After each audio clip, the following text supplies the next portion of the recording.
Meron lang akong tanong para sa mga taong pakialamera. Hindi ko sinasabing ikaw ha. Pero kung sakaling ikaw yan, makinig ka. Maria Higotera. Huwag kang makialam sa kapwa mo. Higit sa lahat, huwag kang laging nakabantay sa mga kilos at galaw nila.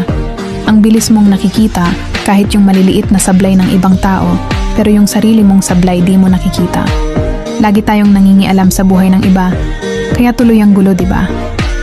Tama na. Tigil na. Wala naman tayo dyan napapala. Hindi natin yan ikakayaman. Kaya nga tayo binigyan ng Diyos ng kanya-kanyang buhay para hindi natin pinapakialaman ang buhay ng iba. Mag-focus tayo sa mga sarili nating buhay upang makita natin at makilala ang tunay nating pagkatao. Kasi di natin alam, baka tayo pa mismo, ang mga sarili natin ang kailangan ng pagbabago, hindi ang mga taong pinapakialaman at hinuhusgahan mo.